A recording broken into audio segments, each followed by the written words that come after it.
भाई कोई कहे कि हमें खुदा दिखाओ, अगर है तो दिखाओ, या ये कि खुदा के एग्जिस्टेंस पर एम्पेरिकल एविडेंस दो, तो ये है दर हकीकत गलत टूल का इस्तेमाल करना। ये ऐसा ही है कि जावेद साहब मुझसे ये मुतालबा करें कि मुफ्ती साहब आप मेटल डिटेक्टर के जरिए प्लास्टिक डिटेक्ट करके दिखाएं। ये तो बहुत ही अहमखाना बात होगी कि कोई आदमी कहे साहब अगर खुदा है तो मुझे दिखाइए। ये तो जाहिलाना बात हुई। मैंने तो नॉर्थ पोल नहीं देखा है, मगर मैं मानता हूं कि नॉर्थ पोल है। अगर आज हमारे जावेद अख्तर साहब ऐसी कोई अकली दलील और लॉजिकल एविडेंस दें खुदा के ना होने पर जो डेफिनेट भी हो, तो मैं ये ऐलान करता हूं कि यकीनन मैं उस एविडेंस को कबूल करूंगा और उस पर गौर करूंगा। जो मजहब मांगता है आपसे, हर मजहब फेथ मांगता, फेथ का मतलब ये है कि ना कोई गवाह हो, ना कोई सबूत हो, ना कोई रैशनल हो, ना कोई लॉजिक हो, ना कोई प्रूफ हो, मगर तुम एक बात को मानो। ऐसा आइलैंड जहां पे हमसे पहले कोई कभी नहीं गया। चलते चलते आपके सामने अचानक आपने देखा एक पिंक कलर की बॉल पड़ी हुई है। सबसे पहला सवाल आपके जहन में क्या आएगा कि ये बॉल यहां क्यों आई, कैसे आई, ये पिंक कलर की ही क्यों है, कोई और कलर भी हो सकता था। नेचुरली आप इस तरफ पहुंचेंगे कि कोई ना कोई है जिसने इन स्पेसिफिक प्रॉपर्टीज के साथ इस बॉल को बनाया है और यहां पे रखा है। हर मजहब आपसे एक चीज मांगता है, फेथ। ये फेथ क्या चीज होती है? दुनिया का हर मजहब फेथ पे टिका है, और फेथ का मतलब है एक ऐसा यकीन जिसका कोई सबूत, कोई गवाह, कोई रैशनल नहीं। सारे मजहब सब जानते हैं ये दुनिया कैसे बनी थी, कैसे मिटेगी, मरने के बाद क्या होगा, इनको सब इल्म है। इनको किसी को डायनासोर होते थे पहले ये नहीं पता था, किसी को नहीं पता। और सज्जनों, डज गॉड एग्जिस्ट? इस सवाल का जवाब सब अपने अपने तहीं खोजने की कोशिश कर रहे हैं।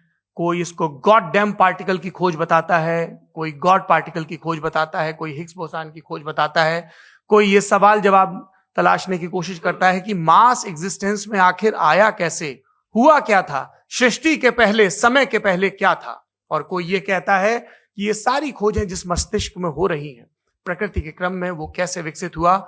मैं उम्मीद करता हूं कि हम आज इन बुनियादी सवालों के कुछ जवाब हासिल करने में कामयाब हों। मैं सबसे पहले मंच पर आमंत्रित कर रहा हूं मुफ्ती शमाइल नदवी साहब को। आइए सर जी।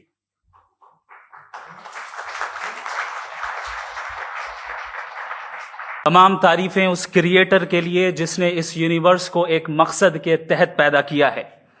रिस्पेक्टेड जनाब जावेद अख्तर साहब, मिस्टर सौरभ द्विवेदी और respected audience, thank you all for being here today. आज की डिबेट में चूंकि हम बात करने वाले हैं डज गॉड एग्जिस्ट के टॉपिक पर, तो ये एक ऐसा टॉपिक है जिसके मुताल्लिक कोई भी डिसीजन लेने के लिए अलग अलग स्टैंडर्ड्स हो सकते हैं।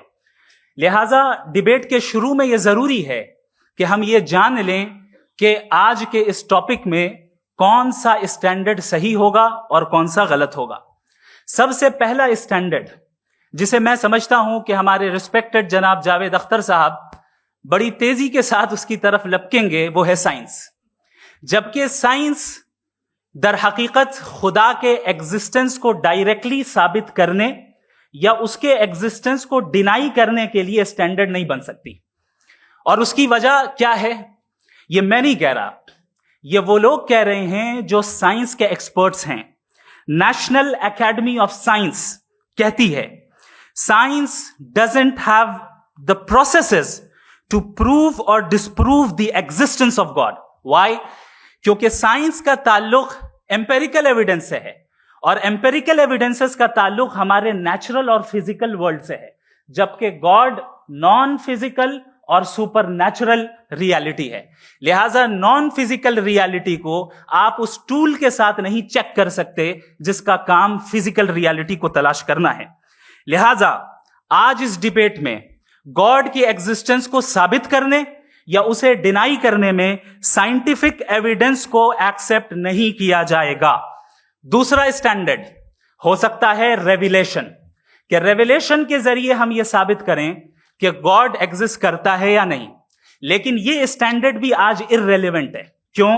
क्योंकि रेविलेशन मेरे नजदीक सोर्स ऑफ नॉलेज है, वैलिड सोर्स ऑफ नॉलेज है, लेकिन हमारे जावेद अख्तर साहब के नजदीक ये वैलिड सोर्स ऑफ नॉलेज नहीं है। लिहाजा आज की डिबेट में मैं एक भी एविडेंस किसी भी मजहबी स्क्रिप्चर से नहीं दूंगा, ताकि जावेद अख्तर साहब के लिए वो अनएक्सेप्टेबल ना हो। तीसरा जो मेयार हो सकता है वो है ऑब्जर्वेशन, कि भाई कोई कहे कि हमें खुदा दिखाओ, अगर है तो दिखाओ, या ये कि खुदा के एग्जिस्टेंस पर एम्पेरिकल एविडेंस दो, तो ये है दर हकीकत गलत टूल का इस्तेमाल करना। ये ऐसा ही है कि जावेद साहब मुझसे ये मुतालबा करें कि मुफ्ती साहब आप मेटल डिटेक्टर के जरिए प्लास्टिक डिटेक्ट करके दिखाएं। अब चूंकि प्लास्टिक डिटेक्ट नहीं हो पा रही है, लिहाजा plastic does not exist. No, you are using the wrong tool. इस टूल से प्लास्टिक को डिटेक्ट नहीं किया जाता। लिहाजा मैं समझता हूं कि गॉड के एग्जिस्टेंस पर एम्पेरिकल एविडेंस का मुतालबा करना एक बचकाना मुतालबा है, और हमारे रिस्पेक्टेड जनाब जावेद अख्तर साहब इस स्टेज से अब बहुत आगे निकल चुके हैं। अब बचता है एक ही स्टैंडर्ड, और वो स्टैंडर्ड है अक्ल, लॉजिक, रीजनिंग। और यही वो स्टैंडर्ड है जिसके तहत गॉड की एग्जिस्टेंस को साबित किया जाएगा या गॉड की एग्जिस्टेंस को डिनाई किया जाएगा। लेकिन चूंकि ये बहुत इंपॉर्टेंट और सेंसिटिव टॉपिक है, इसलिए लॉजिकल आर्ग्यूमेंट भी ऐसा होना चाहिए जो डेफिनेटिव हो, इनडेफिनेटिव ना हो, जो 2 और 2 4 की तरह बिल्कुल वाजे हो, जिसे लॉजिकली रिजेक्ट करना पॉसिबल नहीं हो। फॉर एग्जाम्पल हम कहें हमारे रिस्पेक्टेड मिस्टर सौरभ साहब, ये एक इंसान है और तमाम इंसान कॉन्शियस बीइंग है, लिहाजा नतीजा क्या निकला, हमारे सौरभ साहब भी कॉन्शियस बीइंग है। क्या ये इनडेफिनेट आर्ग्यूमेंट है या डेफिनेट आर्ग्यूमेंट है? ये डेफिनेट आर्ग्यूमेंट है। ये 2 और 2 की तरह वाजे है, इसमें किसी तरह जो है लॉजिकली इसको रिजेक्ट नहीं किया जा सकता। तो अगर आज हमारे जावेद अख्तर साहब ऐसी कोई अकली दलील और लॉजिकल एविडेंस दें खुदा के ना होने पर जो डेफिनेट भी हो, तो मैं ये ऐलान करता हूं कि यकीनन मैं उस एविडेंस को कबूल करूंगा और उस पर गौर करूंगा। लेकिन साथ में यह भी ऐलान कर देता हूं प्रेडिक्शन के तौर पर कि ऐसा कोई डेफिनेट आर्ग्यूमेंट कोई नहीं पेश कर सकता। दलील हम देंगे और डेफिनेटिव दलील देंगे, लॉजिकल दलील देंगे, ऐसी दलील देंगे जो एंटायर एथिस्टिक वर्ल्ड उसे रेफ्यूट नहीं कर सकती। चलें अब हम एक एग्जाम्पल सोचते हैं, एक सिनेरियो, सिंपल सिनेरियो, तमाम ऑडियंस से गुजारिश है, हम और आप एक आइसोलेटेड आइलैंड पर हैं, ऐसा आइलैंड जहां पे हमसे पहले कोई कभी नहीं गया। चलते चलते आपके सामने अचानक आपने देखा एक पिंक कलर की बॉल पड़ी हुई है। सबसे पहला सवाल आपके जहन में क्या आएगा कि ये बॉल यहां क्यों आई, कैसे आई, ये पिंक कलर की ही क्यों है, कोई और कलर भी हो सकता था, ये इसी शेप में क्यों है, कोई और शेप भी हो सकता था। नेचुरली आप इस तरफ पहुंचेंगे कि कोई ना कोई है जिसने इन स्पेसिफिक प्रॉपर्टीज के साथ इस बॉल को बनाया है और यहां पे रखा है। चूंकि आप जानते हैं कि ये जो बॉल है इसका एग्जिस्ट करना जरूरी नहीं है, ये एग्जिस्ट कर भी सकती थी, नहीं भी कर सकती थी, और एग्जिस्ट करना ही था तो किसी और फॉर्म में करती, किसी और कलर में करती। अब आप इस बॉल को एक्सपैंड करते चले जाएं, एक्सपैंड करते चले जाएं, एक्सपैंड करते चले जाएं, यहां तक कि ये बॉल यूनिवर्स के साइज की हो जाए। बताइए कि क्या साइज के बढ़ जाने से सवाल बदल जाएगा? हरगिज नहीं बदलेगा। अभी भी सवाल रहेगा, ये यूनिवर्स कहां से आया, इन स्पेसिफिक प्रॉपर्टीज के साथ कहां से आया, क्यों आया, किसने बनाया, ये सवाल उस वक्त भी वैलिड रहेगा। लेकिन ये सवाल अगर हम जनाब जावेद अख्तर साहब से करें तो चूंकि इनका वर्ल्ड व्यू एथिस्टिक है, और सिर्फ इनका नहीं, मतलब जितने भी एथिस्ट हैं और एथिस्टिक वर्ल्ड व्यू को रखने वाले से अगर आप ये सवाल करें कि ये यूनिवर्स कहां से आया, तो इनका जवाब या तो आर्ग्यूमेंट फ्रॉम इग्नोरेंस होगा या डॉगमेटिक होगा। या तो ये कहेंगे कि मुझे नहीं पता कि ये कहां से आया, लिहाजा गॉड डज नॉट एग्जिस्ट, ये आर्ग्यूमेंट फ्रॉम इग्नोरेंस है। या ये कहेंगे कि ये यूनिवर्स खुद ब खुद बन गया, इसका मतलब ये है कि उस बॉल को भी खुद ब खुद बन जाना चाहिए। लेकिन बॉल के ताल्लुक से ये एक्सप्लेनेशन एक्सेप्ट नहीं की जाएगी कि ये खुद ब खुद बन गई, लेकिन यूनिवर्स के ताल्लुक से कर दिया जाएगा। इसे हम दूसरे अल्फाज में डॉगमा भी कह सकते हैं।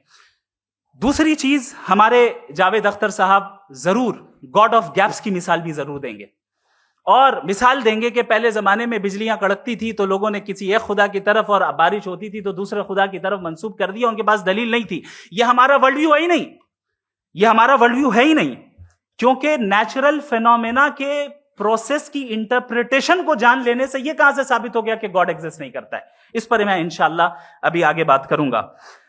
आप हजरात ये भी देखेंगे और मैं ये एक्सपेक्ट करता हूं कि हमारे रिस्पेक्टेड जनाब जावेद अख्तर साहब जरूर इमोशनल आर्ग्यूमेंट्स भी देंगे, जो कि एक लॉजिकल फेलेसी है जब बात आती है ट्रुथ को डिसाइड करने में। क्यों? मिसाल के तौर पर वो कहेंगे कि अगर गॉड है तो इविल क्यों एग्जिस्ट करता है, जबकि मैं कहता हूं इविल का एग्जिस्ट करना गॉड के एग्जिस्ट करने की दलील है, उसके खिलाफ नहीं है। चूंकि अगर गॉड है तो हम सब उसके सामने अकाउंटेबल हैं, और अगर हम अकाउंटेबल हैं तो अकाउंटेबिलिटी के लिए इविल का मौजूद होना जरूरी है, उसके बगैर हम अकाउंटेबल नहीं हो सकते। और अगर हम अकाउंटेबल नहीं हैं तो हम जनाब जावेद अख्तर साहब से पूछेंगे कि आप बताएं कि फिर सफरिंग इस दुनिया में क्यों है? अगर खुदा नहीं है तो सफरिंग क्यों है? और उन लोगों के जज्बे का क्या जिनके अंदर सफरिंग के बाद इंतकाम लेने का जज्बा पाया जाता है और वो इस दुनिया से ऐसे ही चले गए, क्या उनकी सारी तकलीफें बेकार चली जाएंगी? अब आ जाएं उसी एग्जाम्पल की तरफ कि बॉल, मुझसे अगर कोई पूछे इस बॉल को किसने बनाया और या इस एक्सपेंडेड बॉल को किसने बनाया, मैं कहूंगा कि चूंकि ये यूनिवर्स और इस यूनिवर्स की तमाम चीजें कॉन्टिंजेंट हैं। कॉन्टिंजेंट होने का मतलब ये होता है कि जो अपने एग्जिस्टेंस पे किसी के ऊपर डिपेंड करती हो, तो जाहिर है ये यूनिवर्स कॉन्टिंजेंट है। और अगर कोई चीज कॉन्टिंजेंट नहीं है तो मैं रिक्वेस्ट करूंगा कि मुझे दिखा दें कि कौन सी चीज यूनिवर्स में कॉन्टिंजेंट नहीं है, हम भी जरा गौर कर लें और हम भी देख लें।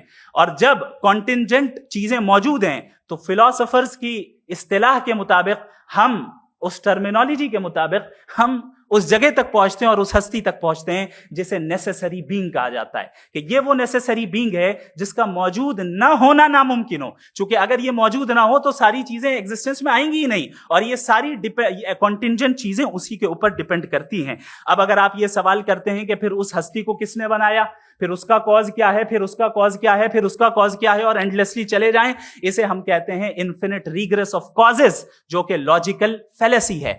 कॉन्सेप्चुअली इन्फिनिटी पॉसिबल है। मिसाल के तौर पे न्यूमेरिकल्स 1 2 3 गिनते चले जाएं, इन्फिनिट नंबर्स हैं। मैं कॉन्सेप्चुअली बात नहीं कर रहा, प्रैक्टिकली रियलिटी में साबित करके दिखाएं कि infinite regress of causes possible है या नहीं। अगर पॉसिबल है तो हम मान लेंगे, मिसाल दे दें, और पॉसिबल नहीं है तो एक ही ऑप्शन बचता है जिसे हम कहते हैं नेसेसरी बीइंग। ऐसी नेसेसरी बीइंग जो इंडिपेंडेंट है, क्योंकि अगर वो डिपेंडेंट हुई तो वो नेसेसरी नहीं रहेगी। ऐसी इंडिपेंडेंट बीइंग जो इटर्नल है, अगर वो इटर्नल नहीं होगी, उसकी बिगिनिंग होगी, तो वो खुद कॉन्टिंजेंट है। ऐसी बीइंग जो पावरफुल है, क्योंकि कॉन्टिंजेंट को एक्चुअलाइज करने के लिए पावर चाहिए। ऐसी बीइंग जो इंटेलिजेंट है और नॉलेजेबल है, क्योंकि ये यूनिवर्स स्पेसिफिक फॉर्म और स्पेसिफिक लॉज ऑफ नेचर के तहत प्रिसाइजली चल रहा है। Thank you. थैंक यू मुफ्ती साहब। मैं इन दलीलों के बाद जावेद अख्तर साहब से गुजारिश करूंगा, आप बैठ के बोलना चाहेंगे हमारे? जी।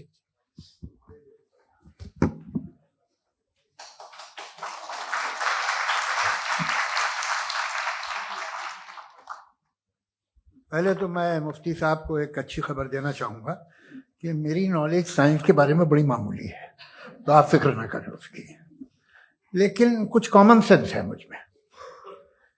देखिए, ये खुदा का तस्वुर कोई नया तस्वुर नहीं है, ये सदियों से रहा है। ये कुछ रिलीजन 3000 साल पुराने होंगे, 4000 साल पुराने होंगे, लेकिन इंसान कोई 10,000 12,000 साल से एग्जिस्ट करता है होमोसेपियन की शक्ल में, और हमेशा कुछ ना कुछ मजहब रहे। ये मजहब जाहिलों के नहीं थे, ये मजहब एक ऐसी ग्रीक सोसाइटी के थे जहाँ बड़े बड़े फिलोसफर पैदा हुए। ये मजहब इजिप्शियंस के थे जिन्होंने पिरामिड्स बनाए थे। ये रोमन्स के थे कि जिनका आर्किटेक्चर और सेनेट यानी पहली बुनियाद डेमोक्रेसी की, लिमिटेड थी मगर डेमोक्रेसी थी, ये उन लोगों ने किए थे। तो इनका जो जुपिटर था, रा था, ज़्यूस था, उन्हें उस पर इतना ही एतमाद था जितना आज किसी मजहबी आदमी को अपने खुदा पे होगा। क्रिश्चियनिटी आने से पहले यूरोप में एक मजहब था, जर्मेनिक रिलीजन। उसका एक खुदा था, उसकी एक बीवी थी, उसके 2 बेटे थे, एक बेटी थी। फिर जर्मनी में जब यूरोप में क्रिश्चियनिटी आई तो वो खुदा, उसकी बीवी और पूरे खानदान चला गया। तो अगर हम हिस्ट्री देखें तो खुदा जो है वो ज़्यादातर फ़ानी है, वो हमेशा रहे नहीं। और वो जो लोग इन्हें मानते थे उनको आप कहें वो तो जाहिल थे, उन्हें तो कुछ पता ही नहीं था। ऐसा नहीं है, वो अपने वक्त में बड़े काबिल लोग थे और अपने वक्त में उन्होंने बड़े बड़े काम किए हैं, फिलोसफर्स थे, साइंटिस्ट थे, लेकिन उनका मजहब कहाँ गया, उनके खुदा कहाँ गए? आज जो खुदा हैं दुनिया में लोग उन्हें मानते हैं। आपको क्या मालूम कि कितने बरसों के बाद क्या होने वाला है? हम यूरोप में देखते हैं तो चर्च खाली हैं। तो वक्त के साथ चीजें बदलती हैं। जहां तक इसका ताल्लुक है मजहबों का, हर मजहब आपसे एक चीज मांगता है, फेथ। ये फेथ क्या चीज होती है? What is the difference between faith and belief? ये तो बहुत ही अहमकाना बात होगी कि कोई आदमी कहे साहब अगर खुदा है तो मुझे दिखाइए। ये तो जाहिलाना बात हुई। मैंने तो नॉर्थ पोल नहीं देखा है, मगर मैं मानता हूं कि नॉर्थ पोल है। मैं क्यों मानता हूं? इसलिए कि अगर ये दुनिया राउंड है तो उसका कोई टॉप होगा। कुछ लोग हैं जो वहां गए भी हैं, कॉमन सेंस कहता है कि ऐसा होगा, सबूत है, गवाह है, रीजन है। तो ये मेरा फेथ नहीं है। तो फेथ में और बिलीफ में डिफरेंस क्या है? जो मजहब मांगता है आपसे, हर मजहब फेथ मांगता है। फेथ का मतलब यह है कि ना कोई गवाह हो, ना कोई सबूत हो, ना कोई रैशनल हो, ना कोई लॉजिक हो, ना कोई प्रूफ हो, मगर तुम एक बात को मानो। यह है फेथ। वरना बिलीफ होता। अगर इसमें कुछ भी सबूत होते, गवाह होते, तो फिर इसे आप बिलीफ कहते। जैसे मेरा बिलीफ है कि नॉर्थ पोल है, मेरा फेथ थोड़ी है। फेथ इन तमाम शर्तों को रद्द करता है। तो फिर स्टुपिडिटी क्या है? अगर मैं एक बात ऐसी मानूं जिसकी ना कोई लॉजिक है, ना कोई रैशनल है, ना कोई प्रूफ है, ना कोई गवाह है, ना कोई सबूत है, और मैं उसे मानूं, तो ये स्टुपिडिटी हुई। इसे ही भाई कल को मैं यकीन कर लूं कि एलॉन मस्क जो है मेरा भाई है, तो मुझे इंतहाई खुशी होगी, सुकून भी बहुत मिलेगा मुझे। लेकिन और कहे भाई क्यों मानते हो, क्या सबूत है? भाई वो तो अमेरिकन है और तुम तो इंडियन हो, वो तो नस्ल अलग है, तुम्हें कभी मिले भी नहीं। साहब देखिए मेरा फेथ है, इस पे बात ना किया। फेथ का मतलब ही यह है कि आप प्रूव नहीं कर सकते। अगर आप प्रूव कर सकते हो तो फेथ की जरूरत ही नहीं, फिर तो आप बात करेंगे, आप कितनी बहस कर लीजिए। अल्टीमेटली दुनिया का हर मजहब फेथ पे टिका है, और फेथ का मतलब है एक ऐसा यकीन जिसका कोई सबूत, कोई गवाह, कोई रैशनल नहीं। अब आप ये कहें, क्या आप ये क्यों कह रहे हैं कि साहब ये कायनात किसने बनाई? कमाल ये है कि आपने बताया कि एक आइलैंड पे गए और एक बॉल देखी। आपने ये नहीं कहा कि आइलैंड किसने बनाया, आपको सिर्फ बॉल पे हैरत हुई। हमने आइलैंड पे हमने हैरत नहीं की, होते हैं आइलैंड। इसी तरह ये आइलैंड है, सितारे, ये गैलेक्सीज, ये सब आइलैंड हैं, खला में। हम उन्हें टेकन फॉर ग्रांटेड लेते हैं, हम पूछते नहीं किसने बनाए। आपने जजीरे के बारे में भी नहीं पूछा है। मेरी पैदाइश कैसे हुई? क्या मैं प्लान पैदा हुआ था? I was plan to be born, या एक लकी स्पर्म था जो किसी एक से चिपक गया? मेरी पैदाइश रैंडम। और इंसाफ जिसे आप कहते हैं, इंसाफ का तो नेचर से कोई वास्ता ही नहीं। जो आप कहते हैं कि एक दिन इंसाफ मिलेगा, इंसाफ is a human concept. Nature में कोई इंसाफ नहीं। अगर शेर हिरन को खा जाता है तो उसे कोई सजा नहीं मिलती। अगर एक आंधी आती है और हरे भरे पेड़ों को उखाड़ के फेंक देती है तो आंधियों की जेल नहीं होती है। नेचर में इंसाफ नहीं है, इसलिए मुझे नेचर को इंसाफ की जरूरत भी नहीं। नेचर तमाम एक है। अब हम कहें कि साहब ये देखिए जो मैंने खाना खाया था, ये मेरी आंख तो नहीं यूं कर दिया उसे, तो इसे सजा मिलनी नहीं।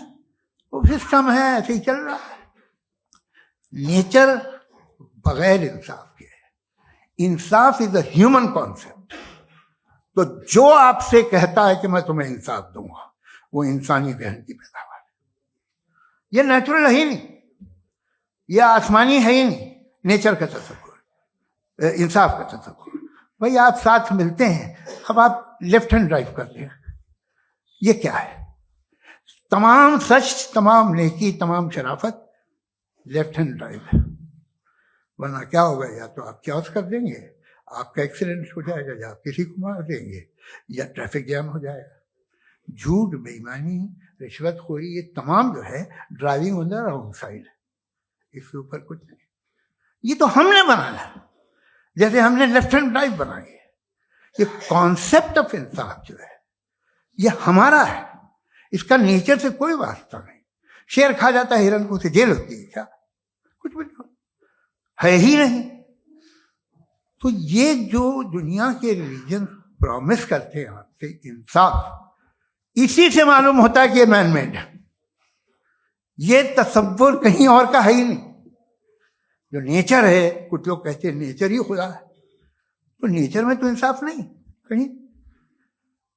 और आप वादा कर रहे हैं कि तुम्हें मरने के बाद इंसाफ मिलेगा। मुझे अगर मिलेगा तो मैं बहुत खुश होऊंगा, लेकिन मैं यकीन नहीं कर पाता हूं, इसलिए कि मैं फेथ नहीं पैदा कर सकता। The very fact that religion demand faith, इसका मतलब है कि उनके पास जस्टिफिकेशन नहीं है। अच्छा साहब, फिर रिलीजन अगर मॉडरेशन में है, कोई सा भी नहीं, वो आप में कुछ खूबियां भी पैदा करता होगा, देखिए उससे ये फायदा है, वो फायदा है। अल्कोहल जो है वो ज्यादातर दवाओं में यूज होती है, और एक सर्वे किया गया था अमेरिका में कि लॉन्जेटिविटी किन लोगों की है, तो एक तरफ वो लोग थे जो शराब पीते ही नहीं थे, और एक तरफ वो थे जो एक बोतल शराब रोज पीते थे। सबसे ज्यादा लंबी उम्र उनकी है जो 2 पैक नाप के शराब पीते और खाना खाते हैं। मगर हम शराब को बुरा समझते हैं, मैं भी बुरा समझता हूँ। क्यों? ऐसा होता नहीं। कुछ चीजों में आदत होती है जो बढ़ती है। आज तक में एक आदमी दूध पीता है, आप 10 साल बाद भी मिलेंगे तो एक ही गिलास पीता होगा। ऐसा नहीं होता, सुबह से दूध पीता रहता है। मिल्कोहलिक मैंने नहीं देखे, अल्कोहलिक होते हैं। ये टेंडेंसी है मजहब की कि वो बढ़ता है, जैसे कैंसर बढ़ता है, जैसे शराब बढ़ती है। कुछ लोग होंगे जो उसे सही तरह से यूज करते। मुझे यकीन है कि हमारे मुफ्ती साहब भी उनमें से एक, इनसे बहुत खुशी हुई मुझे इनसे मिलकर। लेकिन कितने लोग हैं कि आज आप देखते हैं दुनिया में जो तबाहियां हैं, इनमें कितना हाथ है उन लोगों का जो बिलीवर कहते था मजहब ये नहीं कहता, ना कहता होगा, मगर जब ये मजहब पीते हैं तो ऐसे बिहेव करते हैं। थोड़ा सा अगर हो तो शायद बहुत अच्छी बात, लेकिन शराब थोड़ी सी नहीं रहती, उसमें टेंडेंसी है पहले।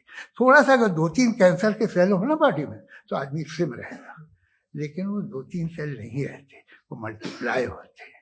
जावेद साहब, टाइम पूरा हो गया। टाइम हो गया, तो बस बात खत्म हो गई। अच्छा, मुझे कुछ और कहने को था भी नहीं।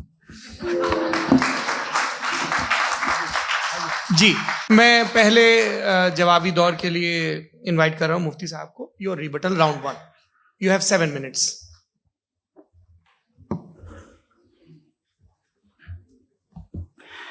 Thank you very much Javed साहब। आपकी बात को सुनकर बड़े महजूज हुए हम लोग। महजूज, do you understand? We enjoyed. Okay, अब थोड़ा सा लॉजिकली उसको हम लोग देखते हैं। दरअसल हम लोगों ने कल गुजारिश की थी मुफ्ती साहब से भी, जावेद साहब से भी, कि हिंदुस्तानी जबान आम फहम सबको समझ में आ जाए, और जहां कहीं आप मुश्किल शब्द इस्तेमाल करें वहां बताते भी चलें। Thank you. तो सबसे पहले हमारे रिस्पेक्टेड जावेद साहब ने हवाला दिया कि खुदा फानी है।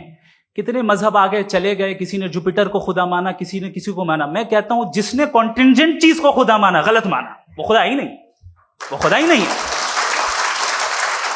हम तो नेसेसरी बीइंग को साबित करने बैठे हैं, वो नेसेसरी कॉज जो इटरनल है, जो अबदी भी है और अजली भी है। हम किसी और को साबित करने नहीं बैठे। दूसरी चीज, उन्होंने कहा कि फेथ एंड बिलीफ, ये एक ऐसी डेफिनेशन है फेथ की जो इन्होंने पहली मर्तबा पेश की है, या माफ कीजिएगा, इन्होंने पहली मर्तबा पेश नहीं की है, रिचर्ड डॉकिंस ने पहली मर्तबा पेश की है। मुझे मालूम है ये सोर्स कहां से है।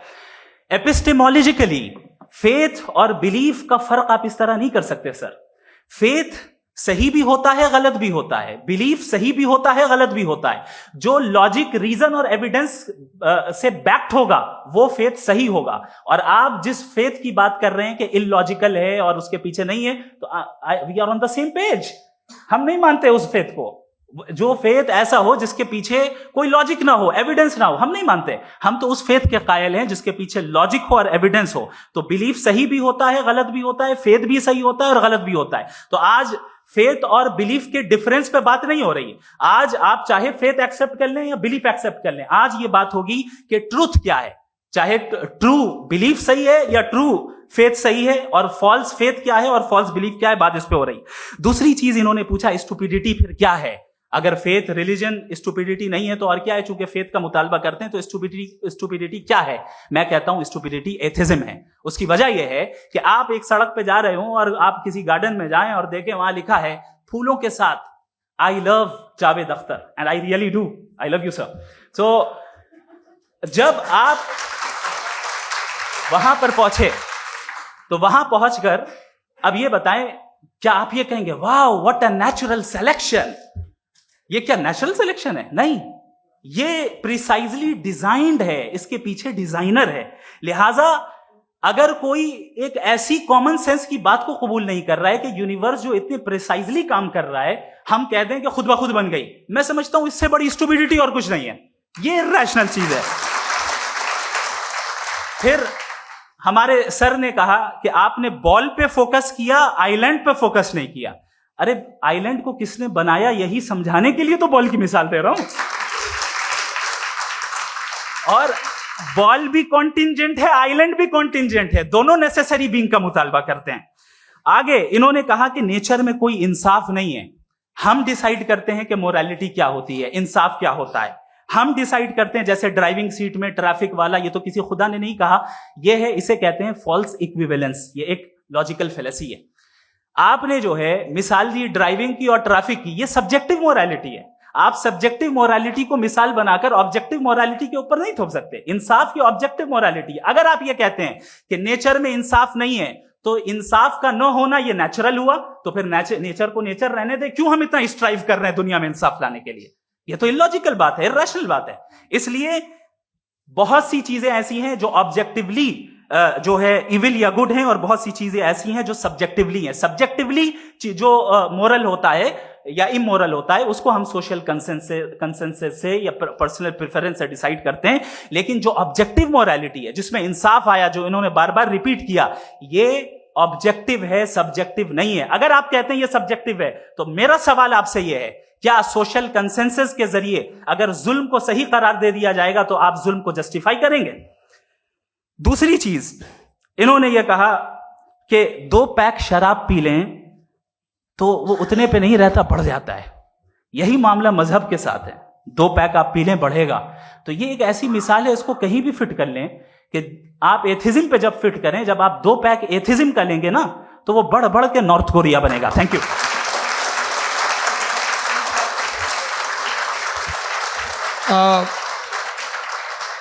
फर्स्ट राउंड के रिबटल के लिए मैं जावेद साहब को इनवाइट कर रहा हूं। आपके पास 7 मिनट का वक्त है, रीसेट कर दीजिएगा प्लीज।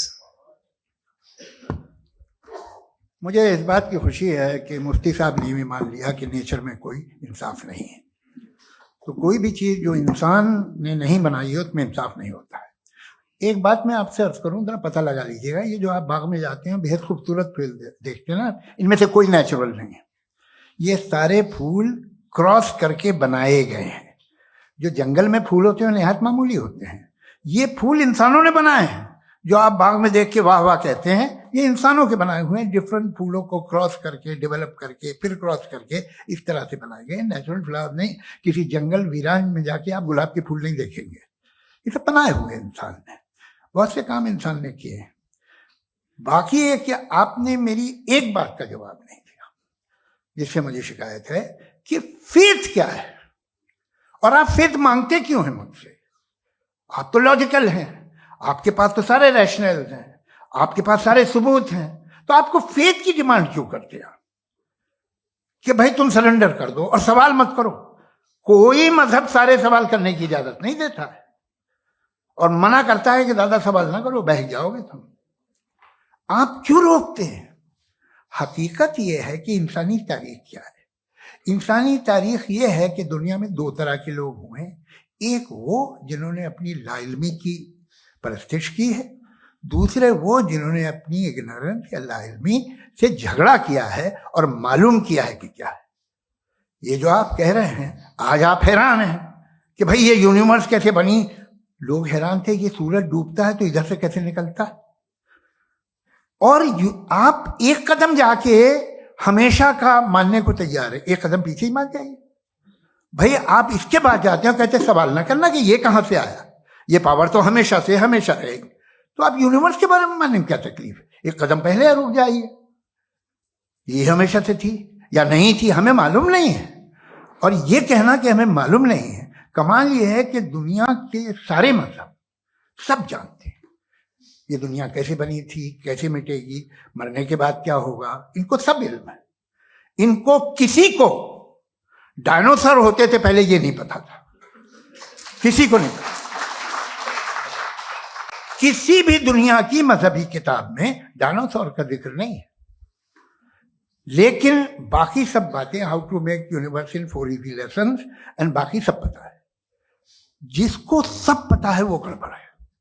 हम में ये इंकिसार, ये ह्यूमिलिटी होनी चाहिए कि हम ये कहें कि हमें ये बहुत सारी बातें नहीं मालूम, लेकिन हम उनकी परस्तिश ना करें, अपनी लाइल्मी को की परस्तिश ना करें, हम उसे पता लगाने की कोशिश करें। जिस दुनिया में आप बैठे हैं सर, ये हॉल जो है, ये इलेक्ट्रिसिटी जो है, ये माइक जो है, जिस हवाई जहाज से आप आए थे, वो जिस कार से आप यहाँ आए हैं, ये सब उन लोगों की बनाई हुई है जिन्होंने सवाल किए थे। ये दुनिया जिसमें आप आज आराम से हैं, ये उन लोगों की बनाई है कि जिन्होंने सवाल किए थे। और हर स्टेज पे इन सवालों को मकरूह कहा गया था, गलत कहा गया था। आप जरा तारीख पढ़िए, एक बड़ी दिलचस्प किताब है बर्ट्रैंड रसेल की, जिसमें उसने रिलीजन एंड साइंस कि कब से रिलीजन जो है साइंस के अगेंस्ट है। और हद तो यह है कि भाप के इंजन के खिलाफ थे, स्टीम इंजन के भी खिलाफ थे, और फतवे हुए उन पे, वेटिकन ने दिए। तो ये हमेशा, अभी जैसे ही ये राइट विंगर आते हैं अमेरिका में पावर में, तो वो जो अपना ये क्या बोलते हैं उसे, सीड क्या वर्ड है, सीड क्या जो, हाँ नहीं सीड जो होते हैं जिसपे जी, नहीं भाई, वो जो ह्यूमन बॉडी के